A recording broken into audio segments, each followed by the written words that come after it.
Bonsoir à tous et à tous. Merci d'être avec nous ce soir. Je me présente, je suis Julie Pilon et je suis la coordinatrice du renforcement des compétences culturelles autochtones chez Parents Partenaires en éducation. Donc, je souhaite débuter cette soirée avec ma reconnaissance du territoire. Donc, la ville de Timmins se trouve sur le territoire traditionnel, des peuples Anishinaabe, notamment les Cris, Ojibwe et les Ojikri, désignés dans le traité numéro 9, aussi connu sous le traité de la baie James. Ce territoire inclut les Premières Nations Matagami et Flying Post. Timmins est également imprégné de la riche histoire autochtone de nombreux peuples des Premières Nations, Métis et Inuits. Cette reconnaissance est une première étape vers l'hommage à la longue histoire et à la culture vivante des premiers peuples, faite dans le respect des aînés passés et présents. Donc, je termine toujours en disant, je suis honorée d'être capable de vivre et de travailler sur ce territoire que nous appelons aujourd'hui l'Ontario. Donc, j'aimerais remercier les Premières Nations, les Métis ainsi que les Inuits pour leur dévouement à ces territoires et j'affirme mon engagement, ma solidarité et ma responsabilité envers l'amélioration des relations avec ceux-ci. Donc, pour ceux et celles qui nous joignent pour la première fois, PPE est le réseau provincial des parents francophones en Ontario, associé aux 12 conseils scolaires francophones ainsi que le Consortium Centre-Jules Léger. Notre mission est d'éclairer, d'accompagner et d'outiller les parents afin d'optimiser leur rôle en tant que premier éducateur. Donc, saviez-vous qu'au Canada, le mois de juin est le mois national de l'histoire autochtone? Donc, c'est une occasion de c'est une occasion de reconnaître la richesse de l'histoire, du patrimoine, de la résilience et de la diversité des Premières Nations, des Inuits et des Métis. Donc, ce soir, justement, nous vous invitons à plonger avec nous dans l'univers fascinant du métier français, la langue des Métis en Ontario. Le métier français est bien plus qu'une simple langue. Donc, c'est un lien vivant avec l'histoire, les traditions, la culture et l'identité des Métis. Et en tant que parents et éducateurs, nous avons le pouvoir de redonner vie à des langues en voie d'extinction, comme justement le Michif. Donc, tout en honorant notre rôle dans la vérité et la réconciliation, ensemble, nous explorerons l'importance de préserver et de revitaliser cette langue confrontée à un déclin inquiétant en raison justement de la colonisation. Donc, on a l'honneur ce soir d'accueillir Chantal Côté, qui est spécialiste des langues métisses pour la Nation métisse de l'Ontario, qui va nous guider à travers les trésors linguistiques et culturels de cette communauté dynamique. Avec plus de 30 ans d'expérience en enseignement dans le secteur de l'éducation et des métiers, Chantal Côté travaille inlassablement à la préservation, à la revitalisation ainsi que la promotion du Michif. Donc, elle sera aussi accompagnée de ses collègues. On aura aussi Nicole Charon, qui est conseillère en emploi et formation, ainsi que possiblement, je ne sais pas si elle est encore arrivée, là, mais on va avoir Chantal Tremblay, qui est conseillère en éducation et en partenariat. Donc, je vous remercie d'être présent avec nous ce soir pour cette occasion unique de célébrer la diversité culturelle et de promouvoir la réconciliation dans nos écoles et nos communautés. Donc, avant de commencer, j'aimerais juste mentionner que cette session, telle que vous l'avez remarqué, sera enregistrée afin que d'autres parents puissent bénéficier des échanges. Donc, seules les personnes qui parlent seront enregistrées. Vous pouvez utiliser le clavardage aussi si vous êtes plus à l'aise. Mais sachez que si vous décidez d'ouvrir votre micro et de partager à vive voix et que vous voudriez, genre, justement, on coupe, il y a toujours un montage fait avec les capsules. Donc, je vais mettre mon courriel dans le chat et s'il vous plaît, écrivez-moi s'il y a quelque chose, puis PPS s'assure de répondre à votre besoin. Donc, dernièrement encore, je vous remercie pour votre présence ce soir et votre engagement. Donc, je cède maintenant la parole à nos invités. Bonne soirée à tous et bon atelier. Bonjour à tout le monde. Merci, Julie, pour cette introduction. C'est parfait. Je veux dire, c'est certain que l'histoire des langues de la nation métisse de l'Ontario, on a une riche histoire. Je vais avancer. Donc, la réalité linguistique autochtone est un sujet fascinant et important. Donc, les langues autochtones sont riches en histoire, en culture et en diversité. Ce soir, on va regarder qui sont les Métis. Je crois toujours qu'on devrait commencer par cette question. Introduction des langues des Métis d'un peu partout à travers la patrie et le métier français, entre autres. Nos ressources et des questions style savais-tu que? Puis, si les gens veulent répondre, les savais-tu que, peut-être que Julia va pouvoir voir les réponses, on pourrait les mettre dans le chat. Donc, j'avance. Donc, bonjour, bienvenue. Je m'appelle Chantal, puis je suis bien contente d'être ici. Donc, ça, c'est un exemple d'une introduction en métier français en Ontario. Ensuite, une autre langue qu'on retrouve aussi dans, ici, on a écrit Michif de l'Ouest, Michif du Sud, qui est connu aussi comme Heritage Michif. Tonji, Mio, Nakishkawa, Dishinakoshun, Chantal Pinia, Puntan, Mitune, Anush, Uta. Donc, celui-ci est le Heritage Michif. On le retrouve dans une partie de l'Ontario aussi, dans le nord-ouest. Donc, donc, ici, on regarde la définition générale de métis, qui est des personnes qui sont nées de parents de races différentes. Mais pour nous, pour les Métis du Canada, le terme est employé pour décrire les communautés d'origine mixte, européennes et Premières Nations partout au Canada, et pour désigner une communauté spécifique définie comme la nation métisse. Donc, la nation métisse est composée de descendants de personnes nées des femmes des Premières Nations et des hommes européens. Donc, les premiers descendants de ces unions étaient d'ascendance mixte. Ensuite, la genèse de nouveaux peuples autochtones appelés les Métis résulte des mariages mixtes subséquents de ces personnes d'ascendance mixte.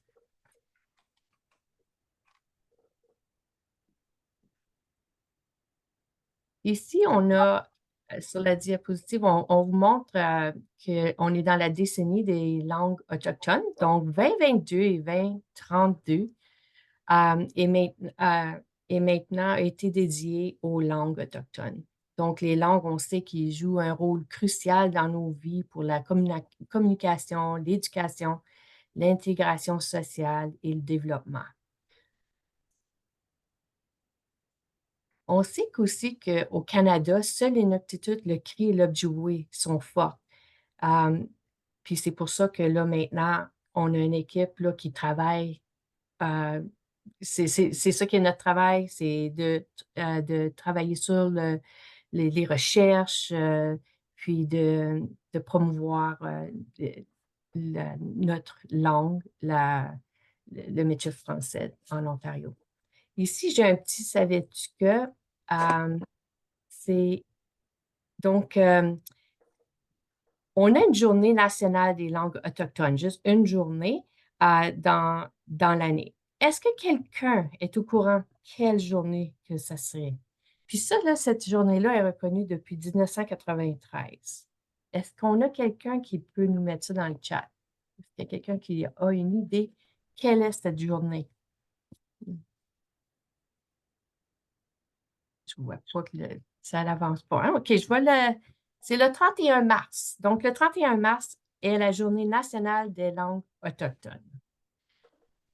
Donc, cette décennie, l'Assemblée générale des Nations unies a proclamé la période comprise entre 2022 et 2032, la décennie internationale, afin d'attirer l'attention du monde entier sur la situation critique de nombreuses langues autochtones et de mobiliser les parties prenantes et les ressources revitalisation pour leur revitalisation et leur promotion.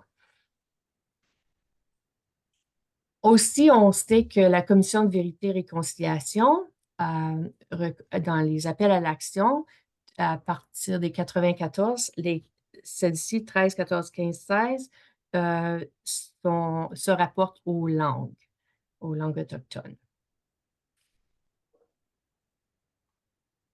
Dans cette diapo, on vous démontre un peu, c'est le contact.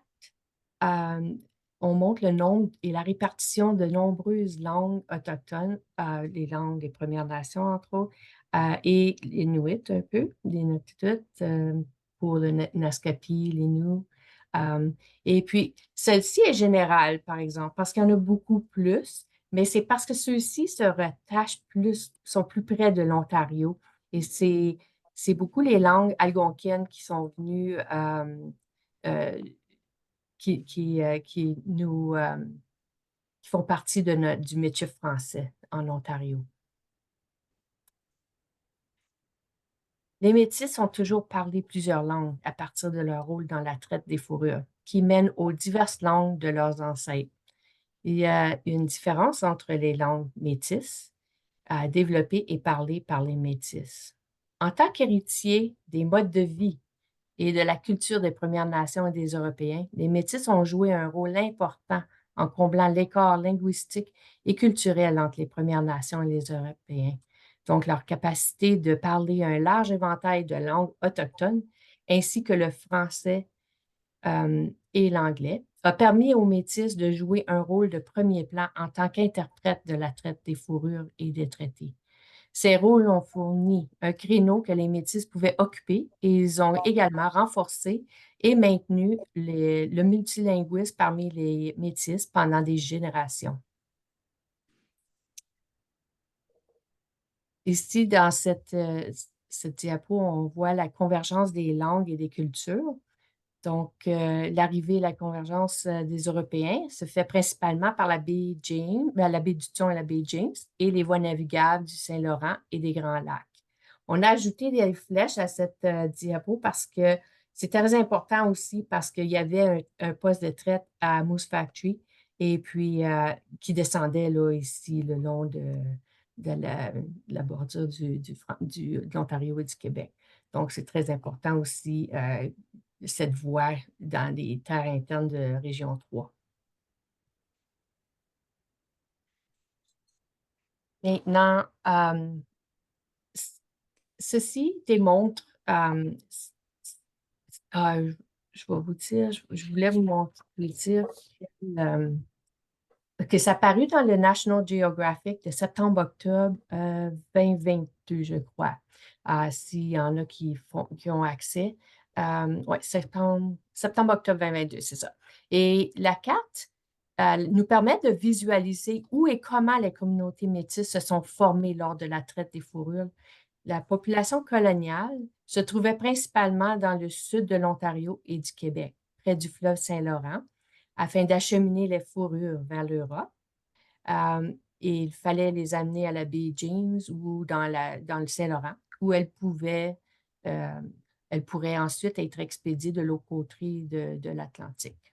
Dans le nord de l'Ontario, un certain nombre de routes commerciales se sont développées reliant ces sites coloniaux et ces centres d'expédition aux chasseurs et aux trappeurs des Premières Nations et à d'autres personnes travaillant dans le commerce des fourrures.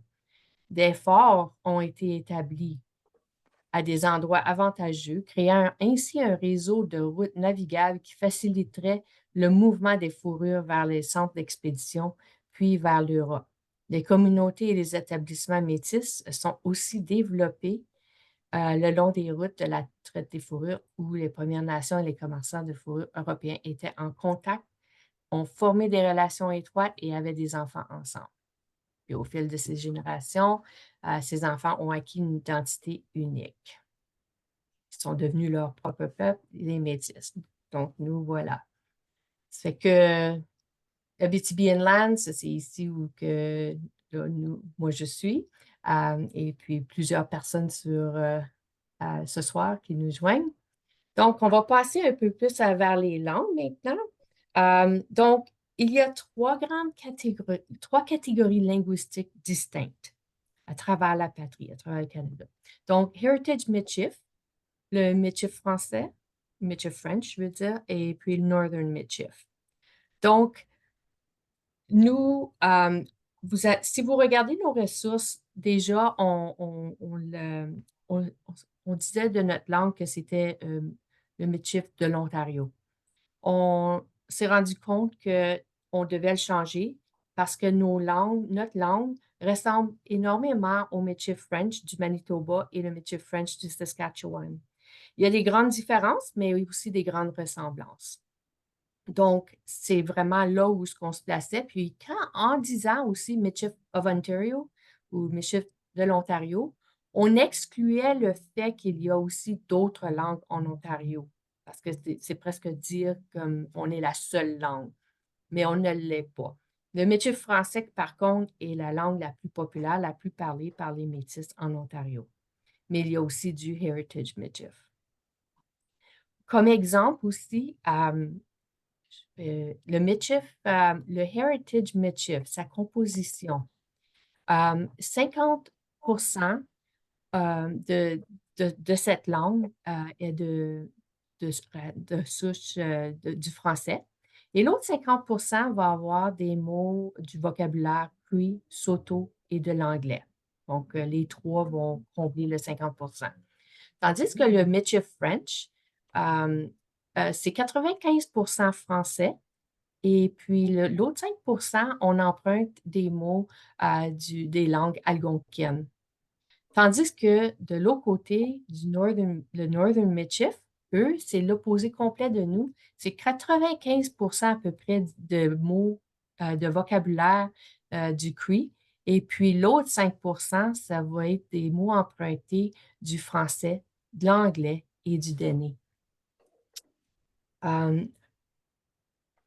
Nous aussi, une autre différence avec le Michif français de l'Ontario, c'est que notre phonétique est de base française, tandis que le Michif French, Manitoba et Saskatchewan ont adopté une phonétique plutôt anglaise.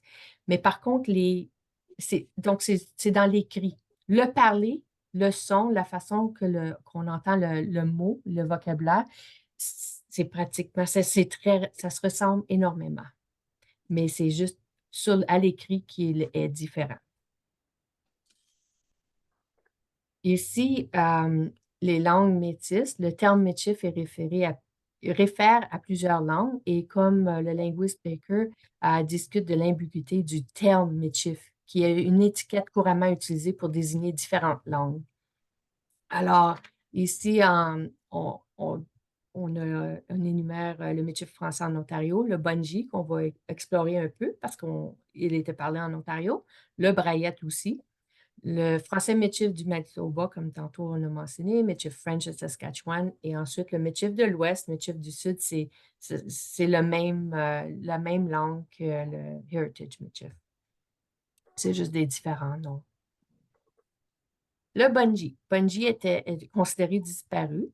Il était déjà mentionné dès les 1759 et 1741 dans les archives de York Factory. Donc, il était parlé dans le nord de l'Ontario. C'était une langue de source écossaise, orcade, gaélique et anglaise avec le cri et l'Ojibwe.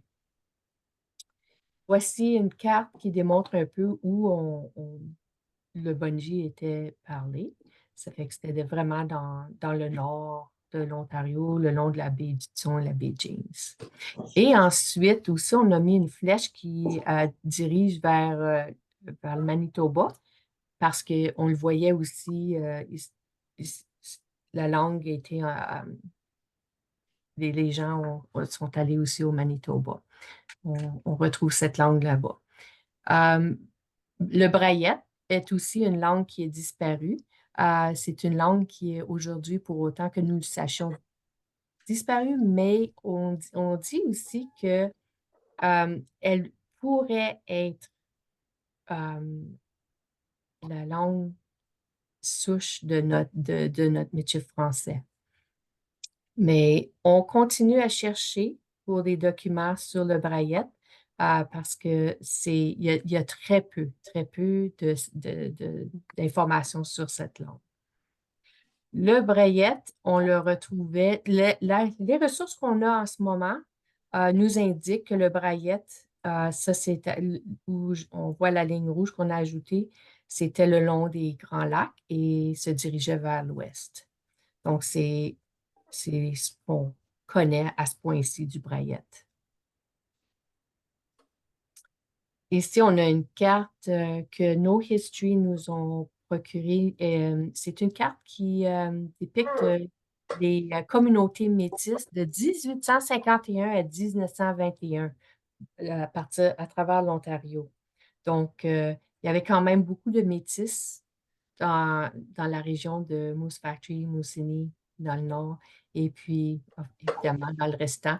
Et puis, dans les terres internes, on sait qu'il y avait plusieurs postes de traite. Donc, il y avait des métis un peu partout, partout qu'on retrouvait des postes de traite. Puis, si on compare la carte qu'on vient de regarder, puis tous les petits points qu'il y avait, bien, nos routes aujourd'hui de l'Ontario, ils sont pratiquement à des mêmes endroits. La route 11 fait le tour, là. Il y avait des postes de traite dans ces régions-là aussi. Pas au même endroit, là, mais près de là. Donc ici, le métier français, je regardais l'heure ici, français ou français métis, traditionnellement par les métis de Saint-Louis. Ça fait que le français, tantôt on l'a appelé métier French du Manitoba, mais voici comment ils l'écrivent quand on voit les ressources écrites en français. Ils l'écrivent avec un AY, comparé à comment nous on l'écrit. Donc, le métier français en Ontario se parle par les métis un peu partout de l'Ontario. On a des gens qui font partie d'un comité euh, et nos parleurs que je les réfère. Et puis, on en a un peu partout dans la province. Donc, c'est une langue du vieux français, une grande influence des langues algonquines.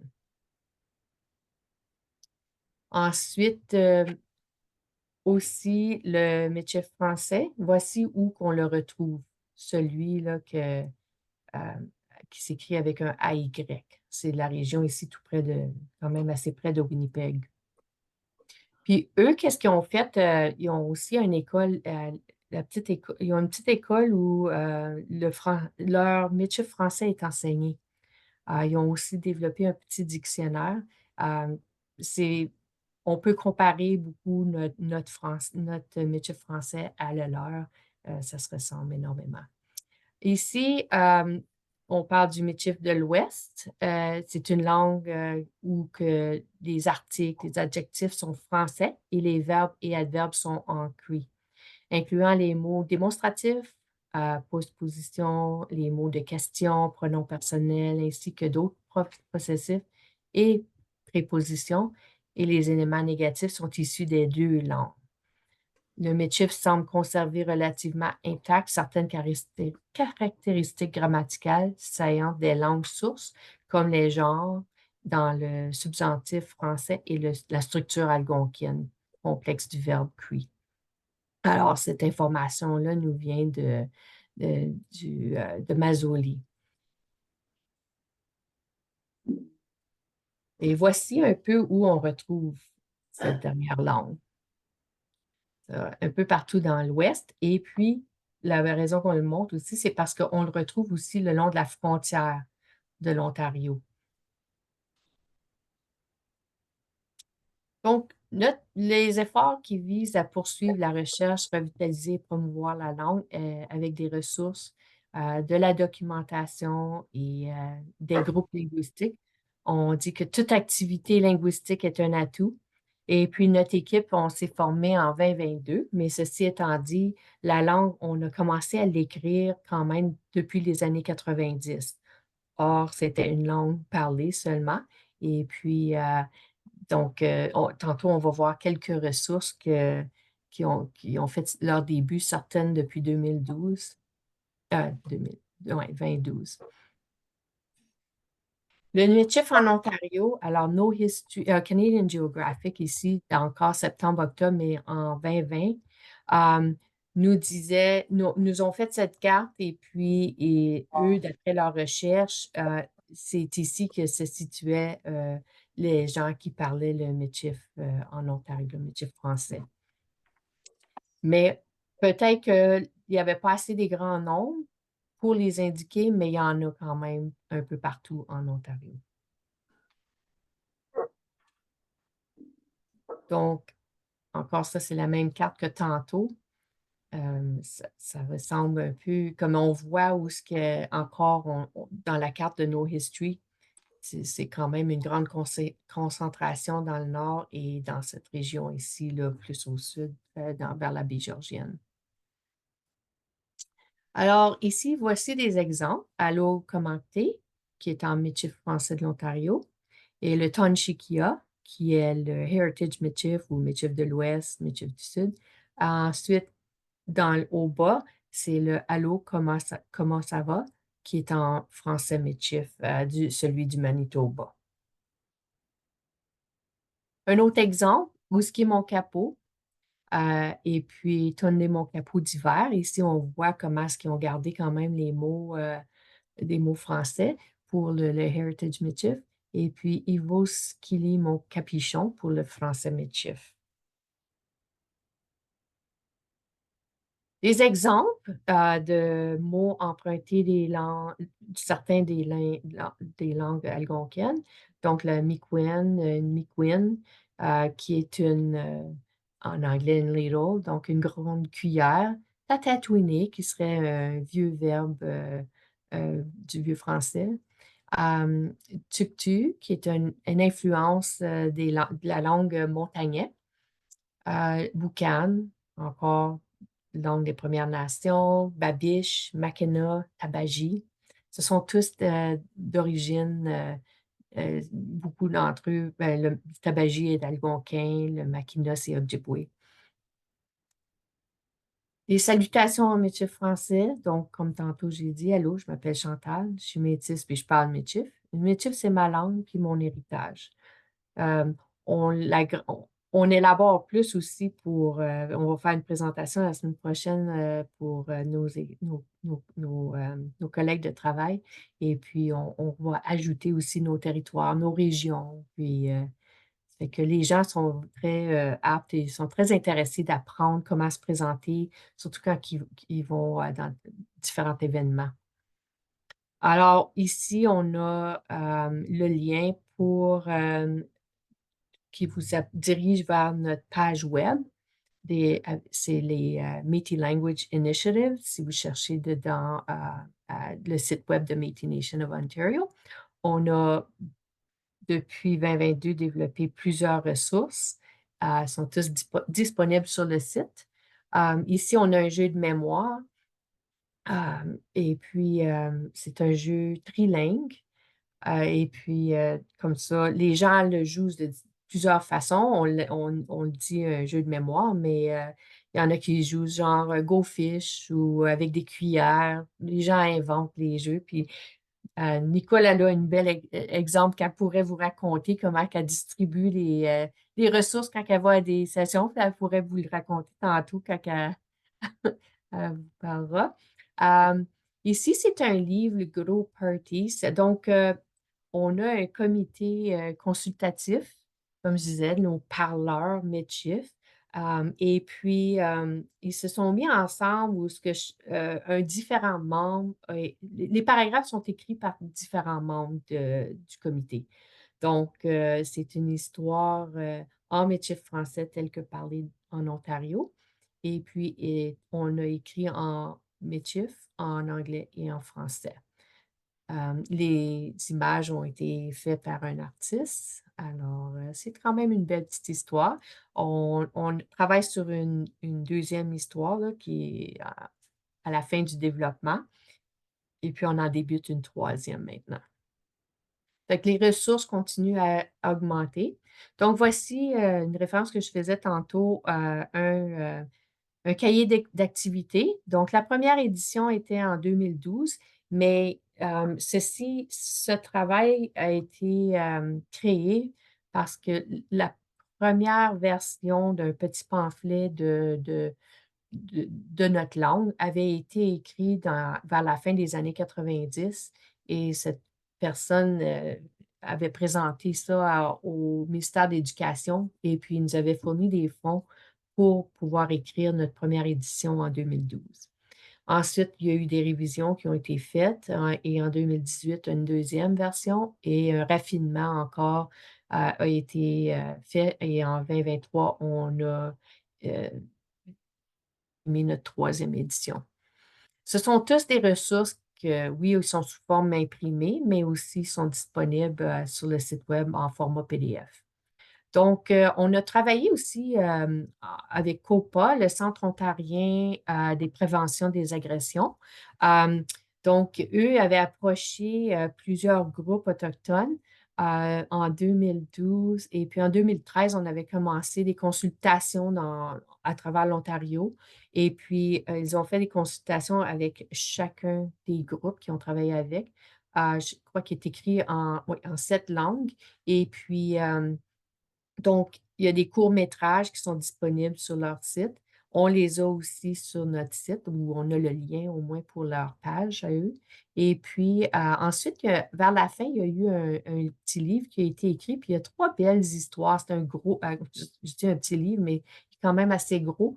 Euh, donc, chacune des histoires sont disponibles c'est écrit dans les 3 langues. Il y a des belles images qui accompagnent des histoires. Puis, ça fait que c'est vraiment, je pense que c'est Nicole qui a fait l'enregistrement de la voix d'un des personnages dans les vignettes en haut ici. Euh, Est-ce que La Compassion, le livre, avait été enregistré aussi, Nicole? Je pense pas, hein? Oui? OK. Donc, puis c'est ta voix aussi pour le Mitchell? OK. Donc, c'est ça, le COPA. Alors, une des voix des personnages dans un des autres ici, là, c'est la voix de Nicole. Ici, on a un Savais-tu que? Donc, les peuples autochtones du Canada comprend donc les Premières Nations, Métis et Inuit. Donc, les Premières Nations ont un statut, les Métis ont une citoyenneté et les Inuits, eux, ont un numéro de disque.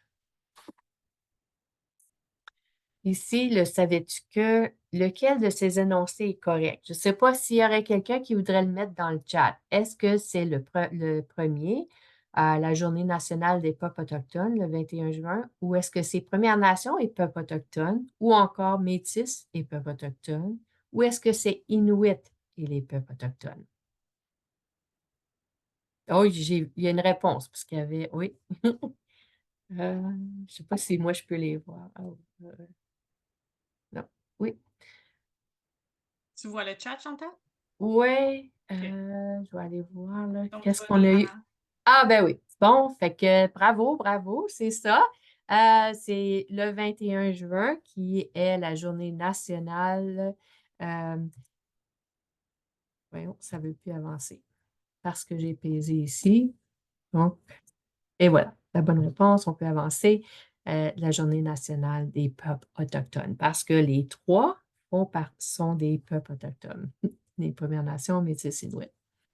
Savais-tu que encore Mi'kmaq en métier français en Ontario est d'origine algonquine et Mi'kmaq?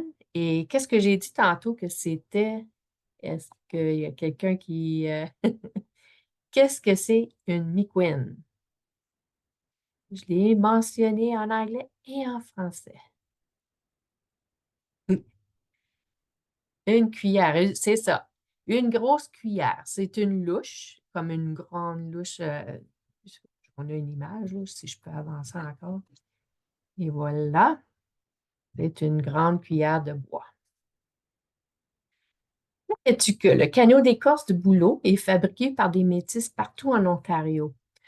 De plus, on peut retrouver des canaux d'écorce puisque plusieurs gens de Timmins, là, et puis les autres gens, ben, faudrait vous venir faire un tour dans le nord pour voir ces beaux canaux qui sont, il y en a un qui est à la bibliothèque de Timmins, et puis il y en a un autre à un secondaire francophone. Et puis, ces canaux-là, ben, le père à Nicole les a construits. Argon Nicole. Nicole est partout. On parle toujours de Nicole. Notre équipe aussi, on fait des traductions. Donc, il y a une forme, un formulaire qui est disponible sur notre page web pour des traductions. Donc, on retrouve de nos traductions maintenant. Il y en a comme ceux qu'on a démontrés ici, il y en a dans la ville de Midland, il y en a à Penetanguishene, au musée de Mattawa, même le musée de Peterborough, le Canoe Museum maintenant, ont de nos traductions. Est-ce que Chantal est arrivée? Chantal Tremblay. Tu la vois pas? OK, on va se rendre à Nicole. Et voilà, Nicole, on te cède la parole.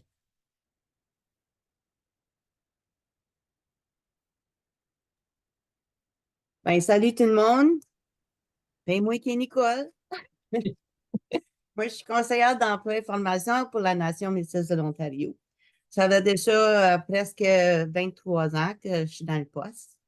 Et puis, mon rôle, c'est d'appuyer les citoyens de la Nation métisse de l'Ontario dans l'acheminement envers leur éducation et recherche d'emploi. Nos objectifs dans ça, c'est d'éliminer les barrières qui empêchent les gens d'avancer dans leur vie, ceux qui voudraient trouver de l'emploi, qui n'ont pas d'argent pour l'éducation, and so on and so forth. C'est qu'est-ce que nous autres, c'est ma job, c'est qu'est-ce que je fais. Puis toi, tu étais à Timmins aussi, hein? Oui, moi, je suis née à Timmins, j'ai toujours vécu à Timmins, je vais toujours rester à Timmins. Je suis métisse, je parle le méchef, je suis bien impliquée dans notre langue. J'aime bien ça. C'est mon chez nous, ça. On a plusieurs programmes. On offre de la Nation métisse. On a le MTP, qui est le programme de formation. Ça, c'est le plus gros de mes programmes. Ça, c'est où ce que c'est que le monde qui veut aller pour leur éducation viennent me voir. S'ils ont des problèmes financiers, je leur aide. On va payer pour leur tuition, leur bois, leur livre, s'ils ont besoin d'équipement. Ensuite, on a un autre programme qui s'appelle subvention salariale.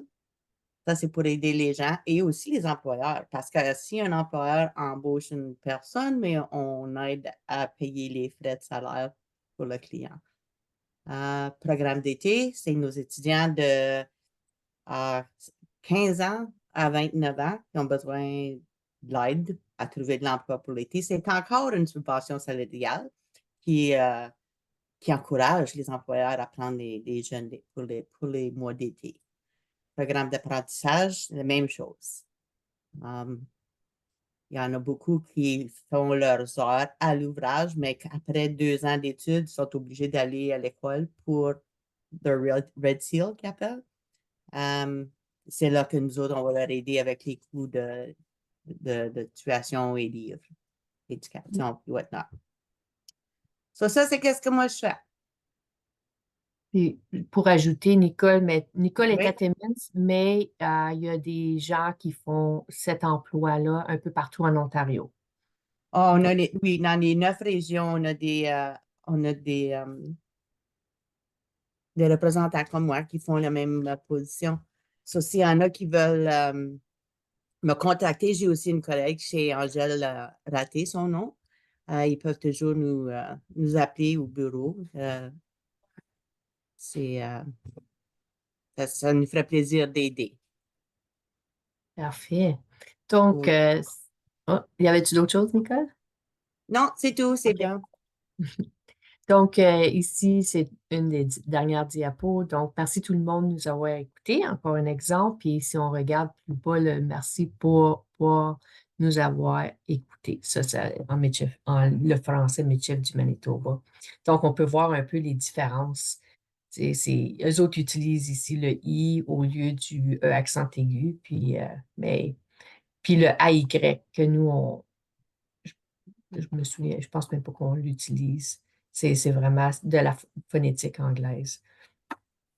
Donc, encore, ici, on a notre site web où des questions générales peuvent aller au MLI Support, Métis Language Initiative Support, et puis ils sont acheminés si c'est pour nous autres, nous sont acheminés. Donc, merci et à la revoyure, à la prochaine, mais je vais passer la parole à Julie. Merci Chantal, merci Nicole pour vos beaux partages. C'est vraiment le fun. Je trouve que comme c'est ça en regardant le langage Michif, ben je savais pas qu'il y avait différents pour être complètement honnête. Donc c'est un apprentissage pour moi aujourd'hui. Mais je vois le lien avec le français, right? Comme donc Mm. c'est le fun de comme en tant que francophone quand je regarde le Michif que je puisse comme lire là, certaines phrases et je peux essayer de décortiquer et comprendre. Donc, c'est intéressant. Donc, merci beaucoup pour ce partage.